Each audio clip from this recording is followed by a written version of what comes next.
And then we get to the post-fight press conference, Tom, and Dana White is there, and his demeanor initially seemed to be one of someone who was upset, annoyed. And then he said the line that has been dissected, and you talked about it a little bit on your YouTube channel, where his take was Tom didn't want to continue. It didn't feel like he was defending you or the decision not to fight or the injury or even being critical of Ciryl. It seemed like he was upset that the fight didn't continue because it was back and forth, and it seemed like he was actually rather complimentary of Ciryl. When you heard his comments, how did you react? Yeah, slightly disappointing because... Recent and unusually intense interview, Tom Aspinall didn't hold back. He took direct aim at both Dana White and Jon Jones for the remarks they made about him, and he also gave fans a first real update on when they might see him step back into the octagon. The issue, however, is that Tom still can't train at all right now. His doctors are seriously considering operating on both of his eyes, and until they make that call, he's stuck waiting till he revealed that he has an upcoming injection in his eye, a procedure he's genuinely dreading, and understandably so.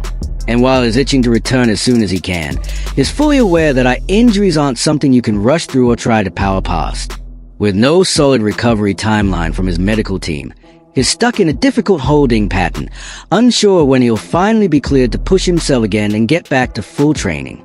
He hadn't spoke to me. He hadn't give any he was already giving updates on my health, and he had no idea what had gone on. Yeah, so disappointing, mate. Disappointing.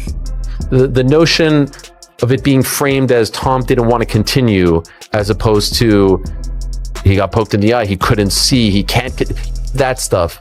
That phrase. In a recent, surprisingly heated interview, Tom Aspinall doesn't hold back.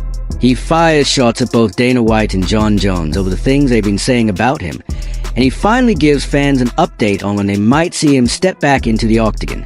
The issue is, Tom still can't train properly at all. His doctors are now seriously considering surgery on both of his eyes, though he revealed that he's scheduled for another injection directly into his eye soon, something he admits is dreading. And honestly, who wouldn't be? Even though he's itching to return as soon as possible, he knows better than anyone that eye damage is nothing to play with. It demands patience, caution, and a willingness to slow down. Right now, he has no solid timeline from the specialists. He is stuck in a holding pattern, an exhausting wait where he has no idea when he'll finally be cleared to dive back into real training again. It's after the fight. Jon Jones changed his profile picture, the duck with the eye patch. A few days later, Dirty Boxing, he's on a horse coming to the weigh-ins, a horse with an eye patch. This scene here, he's made some comments in the aftermath about, like, you know, your heart, your determination, you've looked for way outs. What do you make of the way Jon Jones has talked about you and acted towards you in the aftermath? Yeah, good for him, man. Good for him. I thought this guy was the GOAT. Focus on yourself, bro. You retired. Just do your own thing. If you're so much better than everybody else, just go and enjoy yourself. Don't worry about what I'm doing. And Aspinall isn't holding back about how irritated he is. He fires right back at Jon Jones for not only making fun of the injury, but also daring to question his toughness. He makes it absolutely clear that he expected far better from someone who's widely viewed as one of the greatest fighters ever. Aspinall flat out tells Jones to worry about his own situation instead. From Tom's perspective, Jon Jones is basically already semi-retired and should be enjoying his life rather than taking random digs at active contenders or trying to insert himself into their careers. It's a sharp, straightforward response, and a pretty forceful one at that. What I think should happen is, if there's a foul, like in my case, double eye gouge was what happened to me. So if we want the fight to carry on fairly, I get a free foul on him. So I'll double eye gouge him back, and then we restart the fight. I think that's fair. I feel like that might be a tough one to pull off. Well, so's continuing when you've got no eyesight. Meanwhile, the British heavyweight has become so irritated with fouls in MMA that is now floating a pretty extreme rule change to discourage them. His idea? If one fighter commits an illegal move, the opponent should be given the right to return the same foul back to them. It sounds crazy, but you can clearly feel the exhaustion behind the suggestion. He even jokes that if this rule existed earlier, he would have been allowed to poke Ciryl Gane in both eyes just to balance things out.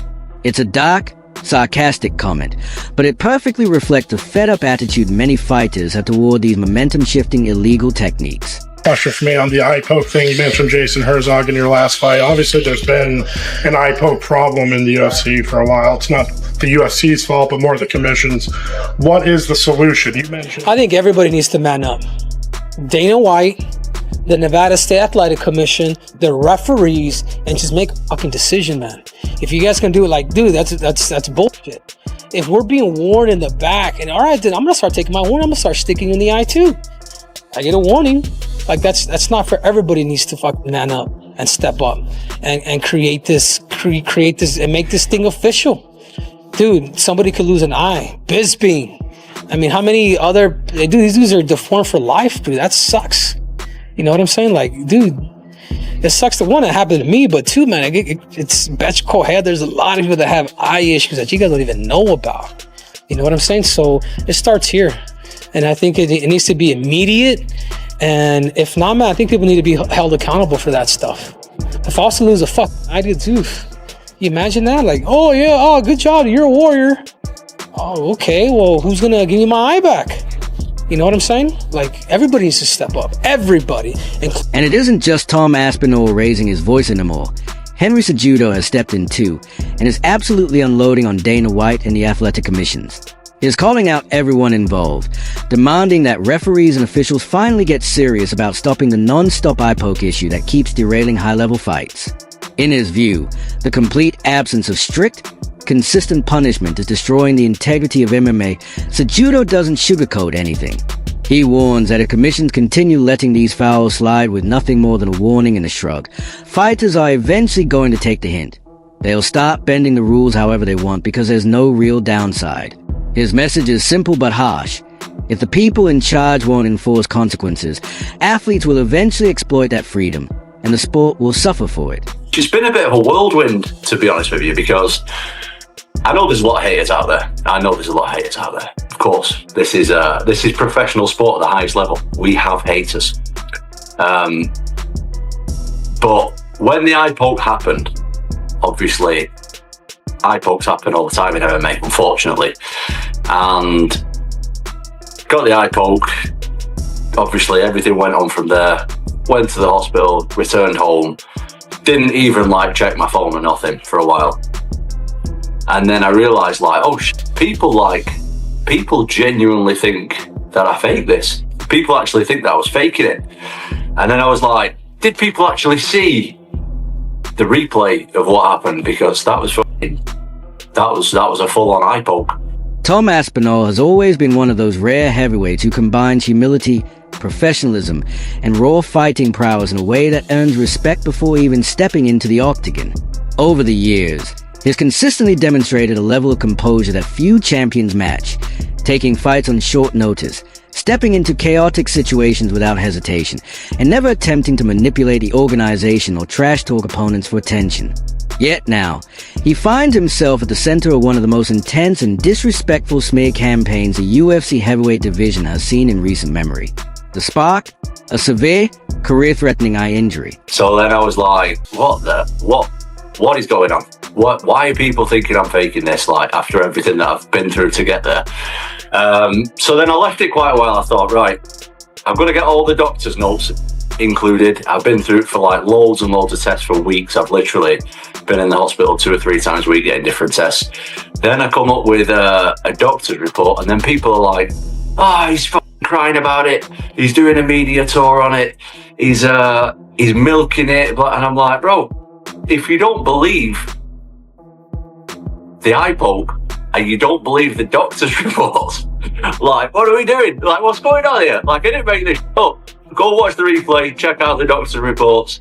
Look, man, I'm in the point where, you just cannot please these guys. These guys are fucking losers, man. These guys are just crazy haters who have got nothing good going on in their life, obviously. I have still got a lot of fans. I wanted to keep my fans updated with what's going on. And I appreciate everybody that's stuck by me. Tom Aspinall is genuinely shocked by how many people continue to question the seriousness of his injury. Consider this. After weeks of frequent hospital visits and extensive medical evaluations, he is now preparing to release a comprehensive doctor's report just to set the record straight. Even with all this proof, some critics insist he's exaggerating or trying to draw attention. Tom openly expresses his frustration with those who refuse to acknowledge the medical facts and the undeniable replay footage, labeling them as nothing more than idle critics with nothing better to do. At the same time, he makes it clear how grateful he is to the genuine fans who have remained supportive, following his updates and standing by him throughout this challenging ordeal. Because I can see sometimes how it can be unintentional, but if you stood at range, like when it happened to me, he was stood at kicking range. If we're talking, like, I personally think that Ciryl Gane is one of the most technical strikers to ever fight in the heavyweight division.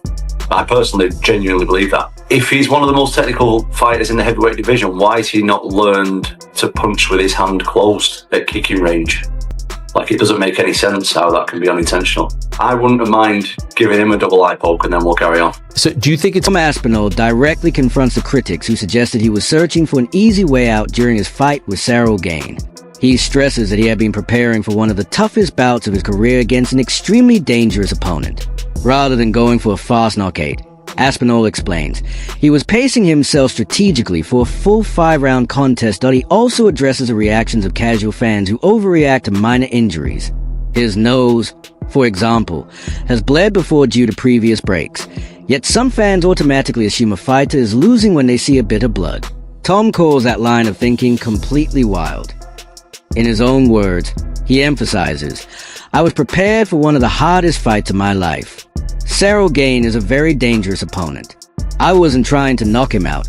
I was pacing myself for 5 rounds. My nose has been broken 3 or 4 times. Of course it's going to bleed if it gets hit.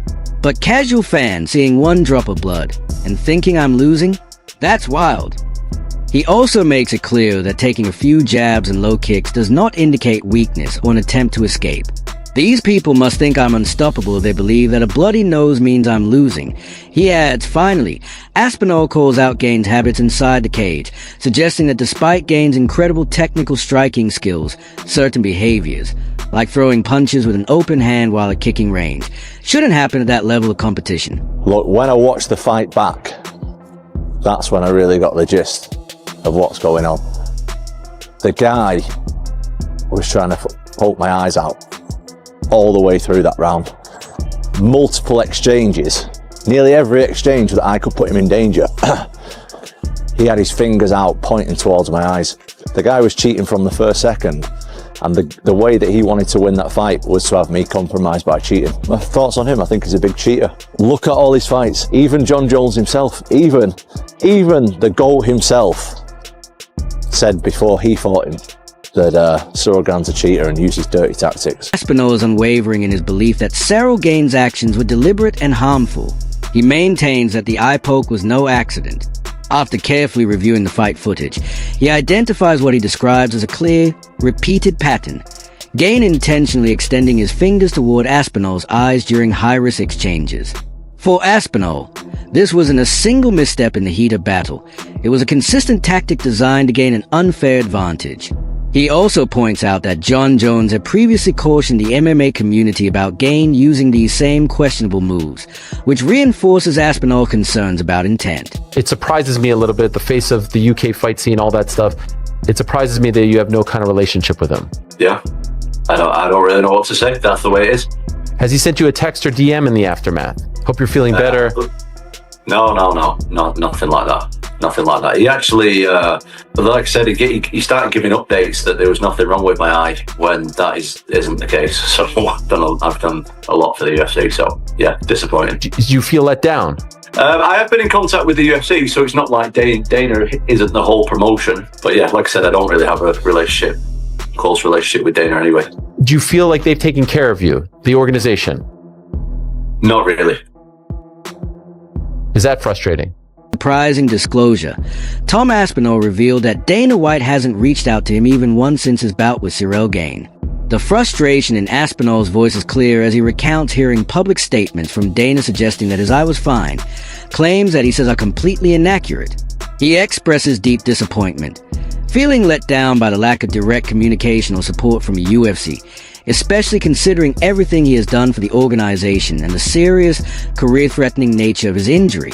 It's such a tough one because I really feel for him, and I don't think he definitely didn't quit. And he's definitely not like, whatever. He's like, I don't think he's lying about his situation. But the more you put it out there and the people don't want to hear it, people don't care, right? This is what I know. Obviously my situation is quite different, but like, I know when I've been injured, if I put a video out there like doing rehab work, saying what I'm planning to come back or something, people don't give a shit. They just hear, people just hear you whining. You say, oh, I'm hoping to fight soon, but I'm still injured. People don't like, most fans don't go like, hope you're okay, like, see you soon.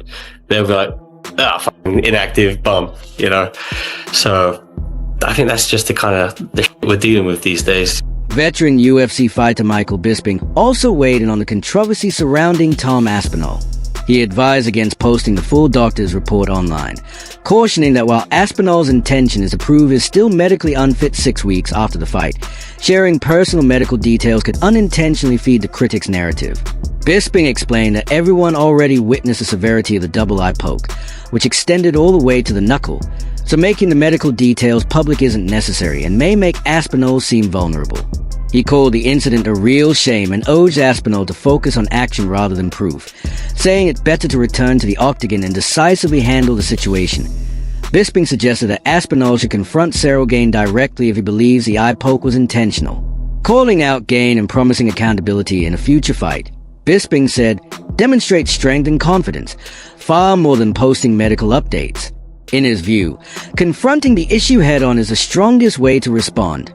Similarly, Arnold Allen reflected on the fan reactions to Aspinall's injury, expressing genuine empathy and noting that Aspinall didn't quit. Allen highlighted a troubling aspect of modern fandom.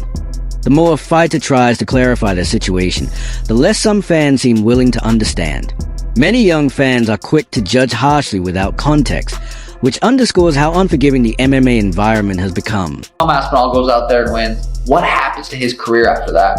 That's the Jon Jones potential fight at the White House. Like, there's so much that Tom missed out on because of that. It's super unfortunate, sad, and it would have made the heavyweight division it would have made it a lot more fun. I mean, the whole division's been so crazy with Jon Jones. He defended an interim belt, Tom Aspinall. It's like, what do you? I mean, Jon Jones is done. Alex Pereira, he's probably not moving up to heavyweight. Like, you just rematch that fight. The crowd was insanely loud, so it was like, I guess it was a big fight, but do you watch it again? Do you make that fight again? John doesn't want to fight Tom. Alex doesn't want to fight Tom. Man, yeah, I don't even know what you do with that fight. I think Dana said he's going to make a rematch. Sean Ali also voiced his support for Tom Aspinall, expressing deep sympathy after the eye poke prematurely ended his fight. He emphasized that the injury likely cost Aspinall a pivotal, career-defining victory. Ali noted that a decisive win in that bout could have positioned Aspinall for a major legacy-defining matchup with Jon Jones, while also injecting fresh excitement and momentum into the heavyweight division. I actually got punched in the eyeball against Andrei Arlovski, and during that fight I had double vision. I wasn't moving my feet around because it was making me dizzy, and I was adopting a stance that was kind of like this. I usually fight with my hands pretty loose. I was adopting a stance that's kind of like this so I could see him properly, and stood with my feet in the middle of the cage. So look, I've fought through having one eye before, but when you get double eye gouge and it's against the rules and you can't see anything, like, if you're going to continue, that's just suicide, especially against a guy like Cyril Gane. Like, if I can't see somebody because of an illegal move, look, if it's legal, everything's good. It's a punch, kick, knee, elbow. We got to carry on. We got to fight through it. But if it's both eyes and it's an illegal technique, I'm not a dummy. Like, I'm not gonna carry on in a fight that I'm definitely not gonna win because somebody else is cheating. On the other hand, Tom Aspinall recalled a previous bout against Andrei Arlovski where he faced serious vision problems. A punch to the eye during that fight left him seeing double for almost the entire match. He had to limit his movements, as sudden changes in direction made him dizzy. Yet he still managed to push through and secure a victory with essentially one functioning eye. However, Aspinall emphasizes that the situation with Sorogan was far more severe. Receiving significant eye pokes in both eyes left him almost completely unable to see. Continuing the fight under those conditions, especially against a striker of Gane's caliber, would have been extremely dangerous and reckless.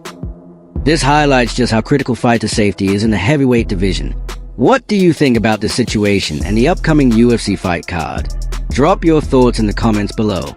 And for all the latest updates on the UFC, don't forget to subscribe to our channel to stay informed.